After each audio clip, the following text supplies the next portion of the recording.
หอยคณะตลาดหอยคณะตลกหอยถูกแล้ว ของโรงเรียนมัธยมปากกลางค่ะ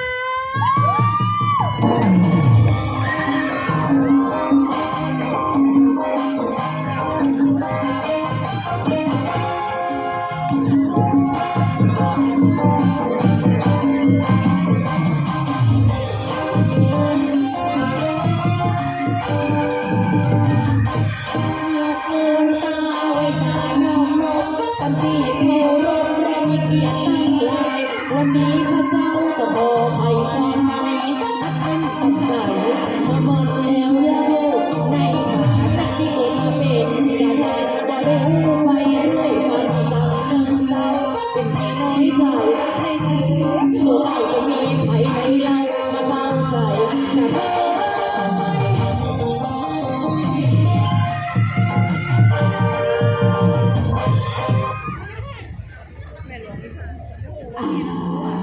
โอ้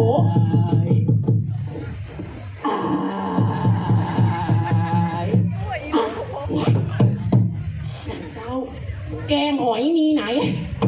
จะกินแกงหอยบ่ได้ปีเนี้ยบ่ได้ เป็นอย่างถึงยะบ่ได้ วันนี้มันวันอย่างก็วันปีใหม่มงปีเนี้ยบ่ได้ เป็นอย่างถึงยะบ่ได้ ว่าปีจะโจกหอยหัวหอย โอ้ จูบหอย ปีเนี้ยบ่ได้อายบ่าวปากา หายฝนแต้นะเจ้าวันนี้ฝนซ้ำมานักแหมก่อนอื่นนะเจ้าเข้ามาแนะนำตัวกันก่อนนะเจ้าเน่าnhỏ yong sông xia ý từ là tỷ của tí ni mông sửa đời từ nơi bê hai tìaปั้นláแสงทอดเนอะ nhỏ yong sông xia ý từ này chỉ cái trong mông sửa đầu cứ mê hay tia bao phua xỉn nhang นะคะพอพูดถึงเพลงตัวแทนกระเทยที่ร้องไปเมื่อกี้นะคะ ก็นึกถึงเสียงดนตรีค่ะวันนี้นะคะก็ตรงกับคอนเซ็ปต์ของเราเลยนะคะเกี่ยวกับเครื่องดนตรีไทยค่ะวันนี้ฉันก็มีลูกศิษย์มานะคะที่ไปเรียนเครื่องดนตรีไทยมาเอาถ้าเป็นการเสียเวลาขอเชิญเลยค่ะ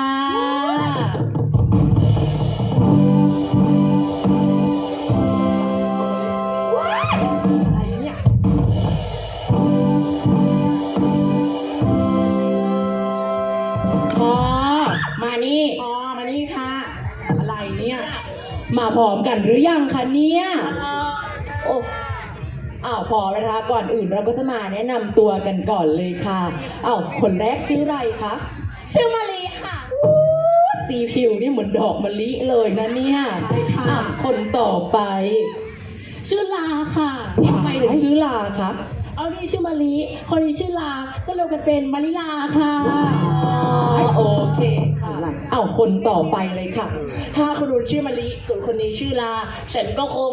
ลามาลีลาคือต้นมาลีต่อเนี่ยอะไรชื่อแล้วว่าอะไรนี่ยาวเชียวชื่อค่ะชื่อวันนี้นะคะเราก็จะมาเล่นเกมเกี่ยวกับเครื่องดนตรีไทยค่ะแต่ก่อนอื่นใครรู้จักกลองยาวล่ะคะกลองยาวเสียงกลองยาวเป็นยังไงคะปะปะเต็งปะเต็งปะเต็งปะปะเต็งปะเต็งปะเต็งปะปะเต็งปะเต็งปะไม่ใช่ดิฉันเนี่ยนะคะเป็นศาสตราจารย์จบปริญญาตรีที่ชิคาโกปริญญาโทที่เมืองเช็กและปริญญาเอกที่วัดป่ากลางค่ะอะไรคะเนี่ยเรือกลองยาวนะคะไม่ได้แบบนี้ค่ะเสียงกลองยาวจะแบบว่ามึงบังโกบังพัดกันคนละทีมึงบังโกบังพัดกันคนละทีมึงบังโกบังพัดกันคนมึงบังโกบังมึงบังพอขอคารวะท่านรองศาสตราจารย์เลยค่ะเยี่ยมมากต่อไปใครรู้จักชิงบ้างล่ะคะชิงเสียงชิงเป็นยังไงคะชับชิงชับชิงชับชิงชับชับชิงชับชิงชับชิงชับไม่ใช่อะไรไม่ฟังเลยนะยังไงคะไม่ได้เป็นแบบนี้เสียงชิงถูกต้องมันเจ็บว่าเจ็บจริงจริงเจ็บจริงจริงเจ็บจริงจริงเจ็บจริงจริงเจ็บจริงจริงเจ็บจริงจริงเจ็บจริงจริงเจ็บจริงจริงเจ็บจริงจริงเจ็บจริงจริงเจ็บจริงเธอก็ดีเจ็บจริงนะเนี่ยต่อไปใครรู้จักฉาบบ้างล่ะคะฉาบเสียงฉาบเป็นยังไงคะมะลิฉาบแฉว่าแฉว่าแฉว่าฉ เฉว่าเฉว่าเฉว่าชาบเฉว่าเฉว่า ไม่ใช่ผิดอย่างแรง เสียงชิงที่ถูกต้องนะคะเสียงชาบสิเสียงชาบถูกต้องนะคะ ไม่ได้แบบนี้ เสียงชาบจะแบบว่า อย่าแชอย่าแชอย่าแชอย่าแชอย่าแชอย่าแชอย่าแชอย่าแชอย่าแชอย่าแชอย่า อ๋ออ่ะสุดท้ายแล้วค่ะ ใครรู้จักปีแล้วก็ปี รู้ค่ะ เสียงปีเป็นยังไงคะ อ่ะลามา ไม่ใช่ อันนั้นมันชื่อ อะไรเนี่ย อ่ะ โอ้ว่าแบบนักมวยไทยนะคะบัวขาวบัญชาเมฆเอาเหยียบยกเข่าขวาเหยียบยกเข่าซ้ายยกเข้าไปใส่เข้าไปใส่เข้าไปเอา อะไรคะเนี่ย ปีนี่ ไม่ใช่เสียงปีแบบเนี้ยผิดเสียงปีที่ถูกต้องนะคะเสียงว่า เอาอีกเอาอีกเอาอีกเอาอีกเอาอีกเอาอีกเอาอีกเอาอีกเอาอีกพอ อ๋อเลยทำเลยอะไรเนี่ยนะคะเราก็จะมาเล่นเกมกันเลยค่ะ เย้ แต่ก่อนอื่นใครจะเป็นกลองยาวล่ะคะกลองยาว หนูค่ะหน้าสวยผิวขาวก็ต้องกองยาวอยู่แล้วค่ะ ขาวจริงนะคนนี้อ่ะคนต่อไปใครจะเป็นชิงล่ะคะชิงใคร หนูค่ะ เป็นกุลสตรีแบบหญิง ก็ต้องชิงแล้วค่ะ โอ้ยชิงค่ะต่อไปฉาบค่ะฉาบใครจะเป็น หนู ฉาบ ค่ะ หน้าตาบานๆหนาไม่อาบก็ต้องฉาบอยู่แล้วค่ะ หนูว่าเหม็นต่อไปสุดท้ายค่ะ ปีใครจะเป็นปีคะ นี่ค่ะ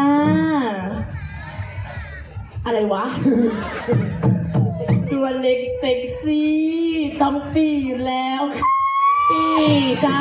ขอโทษค่ะ แหมเซ็กจัดนะคนเนี้ยเราเบลอลืมบท ต่อไปนะคะเราก็จะมาเล่นเกม แต่ก่อนอื่นเราจะมาเทสเสียงเครื่องดนตรีกันก่อนค่ะคนแรกพร้อมหรือยังคะ พร้อมค่ะ เราพร้อมแล้วเริ่ม มึงบังกูบังพัดกันคนละทีมึงบังกูบังพัดกันคนละทีมึง เยี่ บั ย ง มมากค่ะสองเต้นอยู่ตรงนี้รอบคนต่อไป เจ็บจริงๆเจ็บจริงๆเจ็บจริงๆเจ็บจริง เยี่ยมมากค่ะ ๆอย่าแชร์อย่าแชร์อย่าแชร์อย่าแชร์ เยี่ยมมากเลยค่ะคนต่อไป เอาอีก เอาอีก เอาอีก เอาอีก เอาอีก เอาอีก เอาอีก เอาอีก เอาอีก เอาอีก เอาอีก ว้ายอะไรคะ เจ็บคอมาเลยกันเนี่ย คนบอกให้เอาอีกไม่ใช่หรอคะ เด็กเสียงปีค่ะ โอ้ดิฉันก็ลืม ขอโทษค่ะ เข้าใจอะไรยากเลยเนี่ย พร้อมหรือยังคะ พร้อมค่ะ แต่ก่อนอื่นนะคะมาฟังกติกากันให้ดีๆค่ะ ค่ะ ถ้าไม่จ่อปากใครนะคะ คนนั้นต้องพูดเสียงเครื่องดนตรีของตัวเอง และมีอีกข้อหนึ่งนะคะ ถ้าใครทำผิดเราก็จะให้ไปโชว์ความสามารถพิเศษในรอบต่อไปค่ะ พร้อมหรือยังคะ พร้อมค่ะ ถ้าพร้อมเริ่ม เจ็บจริงๆเจ็บจริงๆเจ็บจริงๆเจ็บจริงๆเอาอีก เอาอีก เอาอีก เอาอีก อย่าแชร์อย่าแชร์อย่าแชร์อย่าแชร์เอาอีก เอาอีก เอาอีก อะไรบอกให้พูดเสียงเครื่องดนตรีตัวเองพูดอะไรเนี่ย ขอโทษค่ะหนูลืม ไม่ได้เลือกผิดแล้วนะคะ1 รอบรอบที่2เอาดีๆนะคะ ค่ะ พร้อมหรือยัง พร้อมค่ะ ถ้าพร้อมแล้วเริ่ม จิกเอาอีก เอาอีก เอาอีก เอาอีก อย่าแชร์เอาอีก อย่าแชร์เอาอีก อย่าแชร์เอาอีก อย่าแชร์เอาอีก อย่าแชร์ว้ายอะไรคะเนี่ย เป็นไรเนี่ยมะลิลูก ว้ายตัวหนักเป็นบ้า บ้าอะไรคะมะลิ ไม่ไหวเลยเนี่ย ไม่เป็นไรค่ะ ผมคอหมดแล้วค่ะ แต่ถ้าเป็นจริงนะคะเนี่ย จริงเนี่ย รอบสุดท้ายค่ะรอบไฟนอลของเราแล้วนะคะพร้อมหรือยังคะรอบนี้ พร้อมค่ะ ถ้าพร้อมแล้วเริ่ม เจ็บจริงๆเจ็บจริงๆเจ็บจริงๆเจ็บจริงๆอย่าแชร์อย่าแชร์อย่าแชร์อย่าแชร์เอาอีก เอาอีก เอาอีกเอาเจ็บจริงๆเจ็บจริงๆเจ็บจริงๆเจ็บจริงๆ อาจารย์ชายว่าอะไร พูดอะไรเนี่ย หนูผิดแล้วคะ อุ้ยไม่ได้เลือกคนอื่นกลับเข้าไปได้ค่ะ ท่านรองศาสตราจารย์อยู่ก่อน ไปไหนมานี่ ไหมหนูผิดแล้วคะ คุณทำผิดค่ะหมดแต่ดิฉันได้ยินมาว่า ท่านมีความสามารถพิเศษในด้านการร้องเพลงค่ะ ใช่ค่ะว้าย วันนี้เพลงที่คุณเตรียมมาให้ดิฉันร้องเนี่ยเป็นเพลงใหม่ล่าสุดเลยใช่ไหมคะ โอ้ยเพิ่งออกเมื่อ2 วันที่แล้วนี้เองค่ะ หรือว่าจะเป็นเพลงรักติดไซเรนไหมคะ เพลงนั้นก็รุ่นพ่อรุ่นแม่ของดิฉันแล้ว หรือว่าจะเป็นเพลงปีต้นป่นคะ เพลงนั้นก็ยุคไดโนเสาร์แล้วค่ะ แล้วมันเพลงอะไรกันคะงานคุณ เพลงนี้สิคะหนุ่มนาข้าว สาวนาเกลือ ว้ายเพลงนั้นตั้งแต่รุ่นหนึ่งดำบรรพ์แล้วค่ะ โอ้ยเป็นไรค่ะดิฉันเตรียมไปแล้วเพลงนี้พร้อมหรือยังคะ พร้อมค่ะ พร้อมหรือยังคะ ถ้าพร้อมแล้วเริ่มเลยนะคะ บ้านของผีทำนาปลูกข้าวทุกเมื่อ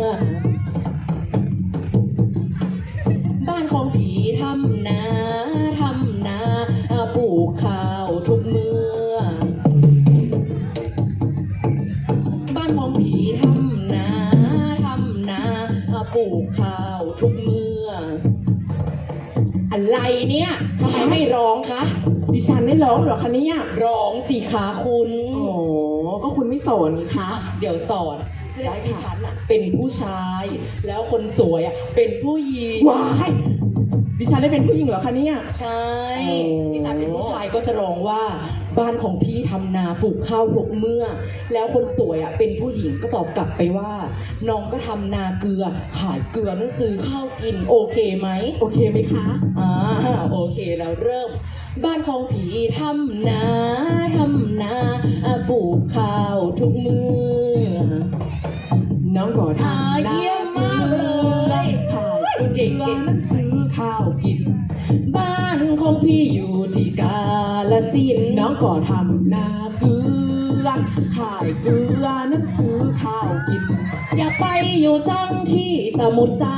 คร น้องก็ทำนาเกลือ อะไรเนี่ยตลอดท่อนเดินทำไมคะ ก็คุณบอกให้ฉันลองว่าน้องก็ทำนาเกลือขายเกลือซื้อข้าวกินไงคะ โอ้ยคุณก็ร้องท่อนอื่นไปด้วยสิคะ โอเคค่ะ ร้องไปเรื่อยๆค่ะ ได้ค่ะร้องไปเรื่อย โอเคถ้าพร้อมแล้วเริ่ม บ้านของผีทำนาปลูกข้าวทุกมือ ๆน้องก็ทำนา เยี่ยมมากเลย ขายเกลือนั้นซื้อข้าวกิน บ้านของพี่อยู่ที่กาฬสินธุ์ส่วนตัวอยู่พินอยู่สมุทรสาครพี่มาเจอคนงามคนงาม อะไรเนี่ย มันเป็นท่อนของดิฉันต้องร้อง ก็คุณบอกให้ดิฉันร้องไปเรื่อยๆเลยคะ โอ้ยคุณก็ร้องท่อนของตัวเองไม่ใช่ร้องท่อนของดิฉัน อ๋อแหมดิฉันเนี่ยก็ร้องเพลงไปแล้ว ดิฉันก็อยากดูรำบ้าง สบายหายห่วงค่ะ ดิฉันคงไม่รำเองหรอก ดิฉันมีลูกศิษย์มาจากเซาท์แอฟริกาค่ะ มาไกลจังเลยนะคะวัน ใช่ นี้ กำลังลงเครื่องที่ดอนเมืองถ้าไม่เป็นการเสียเวลาขอเชิญเลยค่ะ มาจริงๆนะเนี่ยลูกศิษย์คนนี้ เขาอยู่ไหน อยู่ไหน ที่ไหน คะ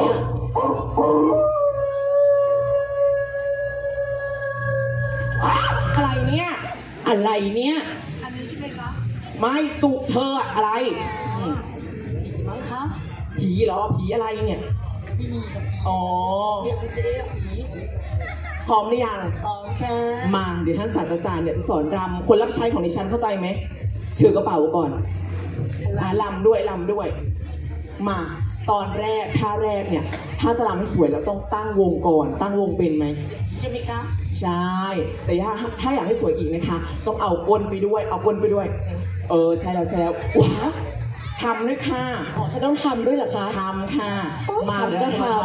เราจะมาทำพร้อมกันแล้วก็ประกอบเพลงนะคะ ค่ะ มา1 2 เริ่มทำด้วยค่ะคนรับใช้ต่ำลงอีกจ้าต่ำลงอีกได้ยินไหมอ่ะ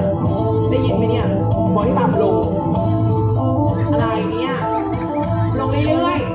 ๆว้ายอะไรคะเนี่ย อ้าวก็คุณบอกให้ต่ำลงอีกไงคะ ใช่ค่ะไม่ใช่ดิฉันบอกว่าคนที่ดูข้างหน้าเนี่ยให้นั่งต่ำๆลงหน่อยข้างหลังเขามองไม่เห็น อ๋อไม่บอกหรอก อะไรเนี่ย อยากให้ฉันหากบหาเขียดกิน ว้ายตอนนี้ก็เวลาหมดเวลาแล้ว ก็อยากจะให้คุณเนี่ยคะคนสวยเนี่ยฝากข้อคิดหน่อยค่ะ ค่ะในการที่เรารักษาวัฒนธรรมประเพณี และของดีที่เรามีอยู่นะคะ ก็คือเครื่องดนตรีไทยนี่แหละค่ะ ก็ขอให้สืบสานเครื่องดนตรีไทยของเรา ให้อยู่คู่ชาติประเทศต่อไปค่ะ ค่ะสำหรับวันนี้นะคะ โรงเรียนมัธยมป่ากลางก็ขอจบการนำเสนอ การแสดง การแสดงเท่านี้ค่ะ หากมีข้อผิดพลาดประการใด ก็ขอน้อมรับไว้ทางโรงเรียนขอบคุณค่ะ อ้วน ว้าย เรา อะไรอะไรอะไรอ่ะไม่มี